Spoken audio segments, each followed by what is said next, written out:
শুভ বিকাল। ব্লগ ভিডিওটা আমি বিকাল থেকেই শুরু করলাম। আমি আর আমার মেয়ে দুজনেই আমরা শাক তুলতে এসেছি। পল্লবীর বাবা বাড়িতে চলে আসছে, আর বাড়িতে আসলেই ওকে প্রতিদিন শাক রান্না করে দিতে হবে। সেজন্য আমি এখান থেকে শাকটা তুলে নিয়েছি।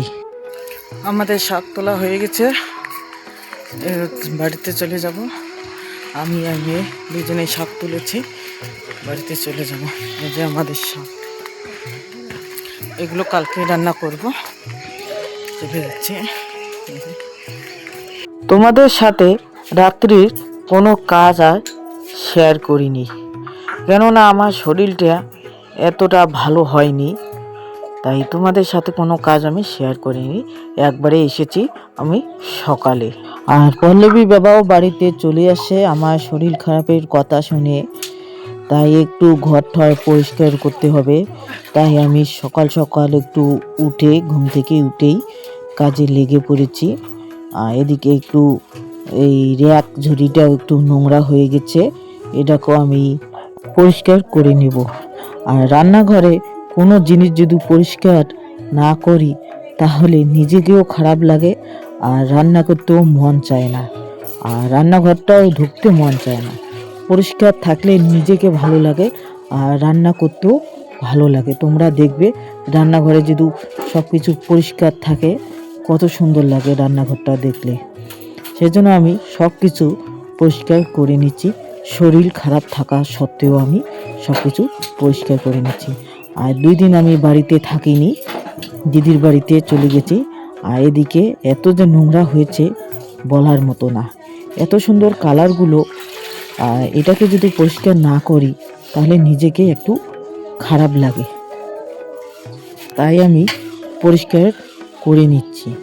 আর আমার কথা ছিল স্টিলের রাগ ঝুড়িগুলো নিয়ে আসবো, কিন্তু পল্লবীর বাবাকে আমি পাঠিয়ে দিয়েছি র্যাক ঝুড়িগুলো আনার জন্য হাটে।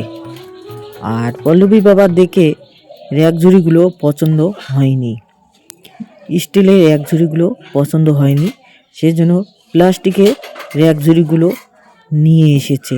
পল্লবীর বাবা বলছে যে নিচে র্যাক ঝুড়িগুলো যদি রাখি তাহলে জং ধরে যাবে, আর সেজন্য প্লাস্টিকের র্যাক ঝুড়িগুলো নিয়ে এসেছে।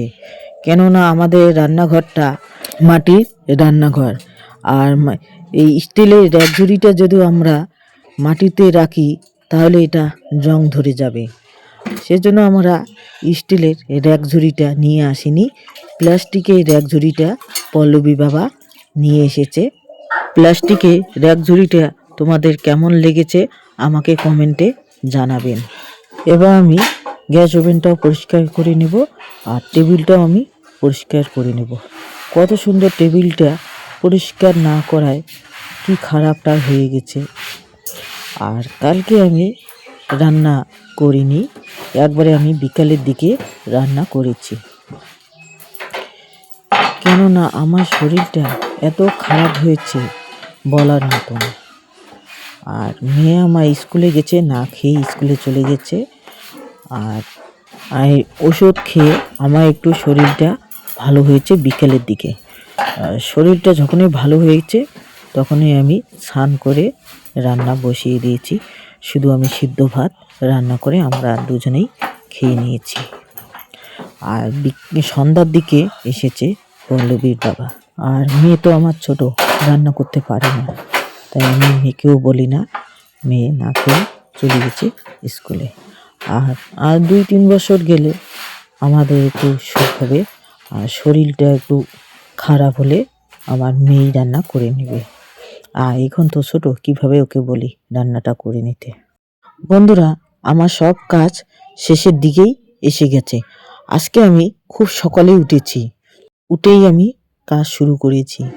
এখনো কেউ ঘুম থেকে উঠিনি, সবার আগে আমি উঠেছি তাড়াতাড়ি, সেজন্য আমার কাজগুলো এগিয়ে এসেছে। আর আমিও তাড়াতাড়ি করে কাজগুলো করে নিচ্ছি, কেননা পল্লবী বাবা উঠলেই আমাকে চা বানিয়ে দিতে হবে, তার জন্য আমি কাজগুলো একটু তাড়াতাড়ি করে নিচ্ছি। আর এদিকে আমি র্যাক ঝুড়িটা সরিয়ে ওই জায়গাটাও আমি মুছে নিচ্ছি, কেননা আমাদের মাটির ঘর, সেজন্য আমি র্যাকঝুড়িটাও সরিয়ে রেখে এবার আমি ওই জায়গাটাতে মুছে নিচ্ছি। বন্ধুরা, আমার রান্নাঘরটা একটু মুছে নিতে একটু সময় লাগে, কেননা আমি সব জিনিসেই রান্নাঘরে রাখি। আর থাকার ঘরে তো রাখতে পারি না চাউলের হাঁড়ি, সেজন্য আমি রান্নাঘরে রেখে দিয়েছি। আর জায়গাও একটু শর্ট, মানে সরিয়ে সরিয়ে মুছতে হয়, সেজন্য আমার রান্নাঘরটা একটু মুছতেও সময় লাগে।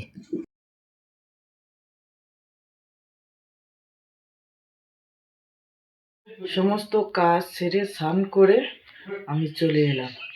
পল্লবী বাবা আমাকে বলে দিল রুটি আর চা বানাতে, চা দিয়ে রুটি খাবে, এই দুটা একটা করে রুটি বানাতে। সে মতন আমি রুটি বানা শুরু করেছি। আমি এদিকে বেলছি আর এদিকে আমি ভেজে নিচ্ছি, মানে দুইটাই আমি একসাথে। মানে আগের টেবিলটা আমার ছোট ছিল, সেজন্য আমার হয়নি, নিচে দলতে হতো আর উপরে আমাকে ভাজতে হতো। একবার বসবো আর একবার উঠবো, এইভাবে আমার কোমরে ব্যথা ধরে গেছে। আর পল্লবী বাবা বাড়িতে আসলেই রুটি ছাড়া ও কিচ্ছু বোঝে না। ও রাত্রেও রুটি লাগবে, সকালেও রুটি লাগবে, আর দুপুরবেলা ভাত খাবে। মানে পল্লবী বাবাকে 2 টাইম রুটি বানিয়ে দিতে হবে। আর টেবিলটা একটু চওড়া হয়ে আমার সুবিধা হয়েছে, একদিকে ভাজা আর একদিকে বেলা, তাই দুইটাই আমি একসাথে করে নিচ্ছি। এদিকে মেয়ে বসে গেছে আর পল্লবী বাবাও বসে গেছে, তাই দুজনকে আমি দিয়ে দিলাম রুটি আর চা। পল্লবী বাবা সকালে আর ভাত খাবে না, একবারে 2টার দিকে ভাত খেয়ে নেয়। সবাই মিলে আমরা চা খেয়ে নিচ্ছি। এই যে মেয়ে টুপি দিয়েছে, এমন ঠান্ডা মেয়ের। আর এদিকে দেখো, এমনি তো ঠান্ডা, আর বিড়ালগুলোর কি অবস্থা, খাওয়া নেই, তার মধ্যে এতবারই ঠান্ডা। তাই পল্লবী বাবা রুটি দিয়েছে, রুটিটাই কিভাবে খেয়ে নিচ্ছে বিড়ালটা। 3-4 বার রুটি দিচ্ছে আর খেয়ে নিচ্ছে, অনেক ভোগ লেগে গেছে তাই খেয়ে নিচ্ছে রুটি।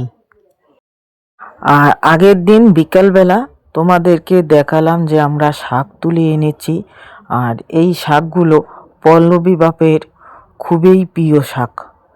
সেজন্য আমি শরীর খারাপ থাকা সত্ত্বেও আমি মেয়ের সাথে গিয়েছি শাক তুলতে।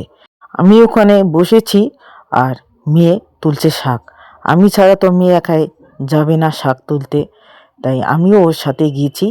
আমিও একটু তুলেছি আর মেয়ে বেশিরভাগটাই তুলেছে শাকগুলো ওর বাবার জন্য। এদিকে আমি রসুন আর কাঁচা লঙ্কা ফোড়ন দিয়েছি, এগুলো দিয়ে আমি শাকটা বসিয়ে দিব। আর পল্লবী বাপে হয়েছে শাক প্রিয়, এখানে আমরা নানান ধরনের শাক তুলেছি। আর আর এই শাকগুলো রান্না করলে এত ভালো লাগে বলার মতো না। বন্ধুরা, শাক রান্না করতে করতে তোমাদের সাথে কিছু কথা আমি শেয়ার করব। অনেক দাদাভাই দিদিভাই কমেন্টে বলেছে তোমার বর কোথায় থাকে, তাই আমি বলছি আমার বর শিলিগুড়িতে থাকে। শিলিগুড়িতে একটা কোম্পানিতে কাজ করে। ওরা 2 ভাই, 2 ভাইয়ে একসাথেই থাকে, একসাথেই কাজ করে। তোমরা যদি জানতে চাও পল্লবী বাবা কি কাজ করে, আমাকে কমেন্টে জানাবে, আমি বলে দিব যে কি কাজ করে পল্লবীর বাবা। আর তোমাদের সাথে কথা বলতে বলতে এদিকে আমি শাকে নুন হলুদ দিয়ে দিয়েছি। হলুদ একটু আমি হালকা করে দিয়েছি, মানে যে কোনো তরকারি রান্না করলেই ওর মাঝে একটু হলুদ দিতে হয়, এই কথাটা মার কাছে শুনেছি। আর আমি আমার ঠাকুমাকে দেখিনি, আমার জন্ম হওয়ার আগেই আমার ঠাকুমা মারা গেছে, সেজন্য আমি মার কাছ থেকেই শুনেছি। আর এদিকে পল্লবী বাবা নিয়ে এসেছে মাছ, ও শীতালি বেগুন দিয়ে মাছ ঝোল খাবে। তাই আমি শীতালি বেগুন দিয়ে একটু মাছ ঝোল করে দেব, মশলা দিয়ে একটু মাছ ঝোলটা করে দেব। কেননা ওখানে একা একাই রান্না করে খায়, অত বেশি ভালো হয় না। সেজন্য আমি এখানে ভালো করে এই কয়দিন ভালো করে একটু রান্না করে খাওয়াবো। আর সিলভারটায় মশলা বেটে নিলে ওই যে কোনো তরকারির মধ্যে দিলে ওই তরকারিগুলো স্বাদ হয়। আর মিক্সার মেশিনেতে বেটে নিলে ওই তরকারিগুলো একটু স্বাদ হয় না। আমারও আছে মিক্সার মেশিন, আমি ওখানে বাটি না, আর আমি বেটে নেই সিলভারটায় নড়ায়, আমি বেটে নেই মশলা। আর আমি একসাথে এদিকে মশলাগুলো বেটে নিয়েছি। একটু আমি মশলা দিয়ে রান্না করে দেব পল্লবীর বাবাকে। ও মশলা দিয়ে একটু রান্না করলে খুবই ভালো পায়। আমি এদিকে ভাতের মধ্যে আলুটা সিদ্ধ দিয়েছি। সিদ্ধ দিয়ে আমি ভাত থেকে বের করে একটু ভেজে নিয়েছি। আর বেগুনটাও আমি একটু ভেজে নিয়েছি। আর তোমাদের সাথে এত কিছু শেয়ার করাটা অসম্ভব, আমি তো রান্নার চ্যানেল খুলিনি, তাই তোমাদের সাথে একটু করে রান্না করাও আমি দেখাই। তাই এত কিছু আমি দেখালাম না, একটু শর্টকাটে আমি রান্নাটা করে তোমাদের সাথে শেয়ার করলাম। আর এদিকে আমি বেগুন ভেজে রাখা সেটা দিয়ে দেব। আর আগের যদি আমি ভেজে রেখে দিই বেগুনটা, তাহলে ঝোলের মধ্যে দিলে বেগুনটা গলে যায় না। তাই একটু হালকা করে আমি ভেজে নিয়েছি বেগুনটা। আর পল্লবী বাবা এই বেগুনগুলো ঝোলের মধ্যে দিলে খুবই ভালো পায়। তাই ফুলকপি দিয়ে আমি মাছের ঝোলটা করিনি, বেগুন দিয়ে আজকে আমি মাছের ঝোলটা করলাম। খুব সুন্দর হয়েছে মাছের ঝোলটা। তোমাদের সাথে কথা বলতে বলতে এদিকে আমার মাছ ঝোলটা হয়ে গেছে। বেগুন যে এখানে আমি নামিয়েছি তার তেলটা এখানে আছে, তাই তেলটাও আমি ঢেলে দিয়েছি। আর এবার আমি ধনেপাতা দিয়ে নামিয়ে দেব আমার মাছের ঝোল। এইভাবে আমি শর্টকাটে মাছের ঝোলটা আমি রান্না করলাম। কেমন হয়েছে আমাকে কমেন্টে জানাবেন। বন্ধুরা, তোমরা দেখো আমার মাছের ঝোলের কালারটা কত সুন্দর হয়েছে নামানোর পর। রোদ্দুরে বসে বসে কমলা লেবু খাইতেছি, স্নান করে ঠান্ডা লেগেছে রান্না শেষে।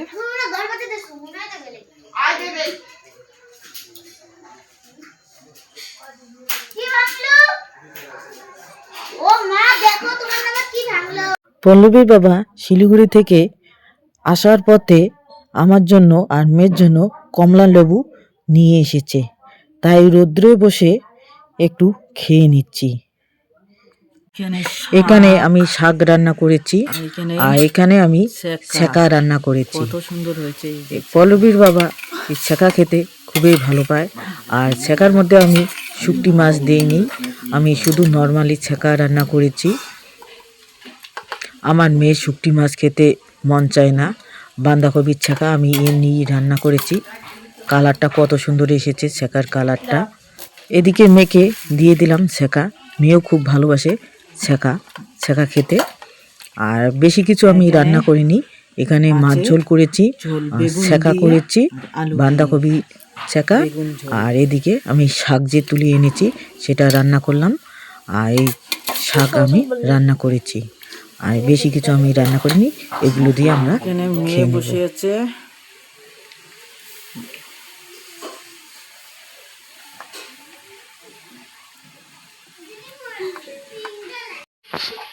আমরা সবাই মিলে খাওয়ার বসে গেছি। এই যে এদিকে আমরা সবাই মিলে একসাথে খেয়ে নিলাম। পুরোটা টাটকা মাছ।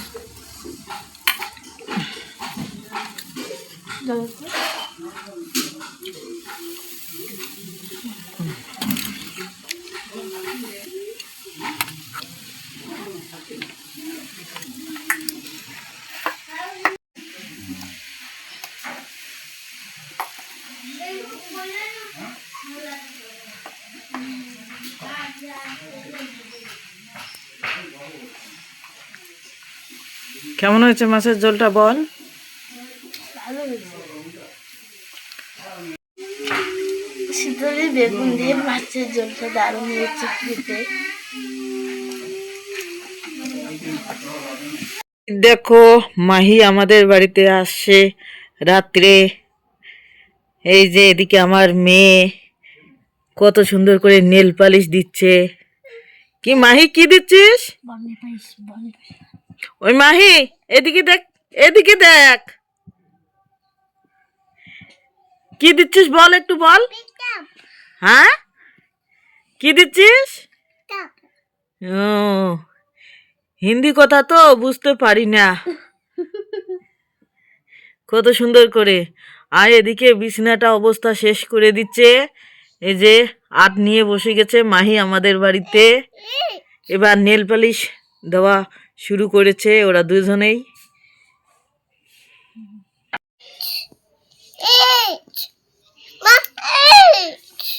এই যে টাটা দে, দেখ দেখ মাহি। ভিডিওটা এখানেই শেষ করছি। সবাই ভালো থাকবেন, সুস্থ থাকবেন। Good night.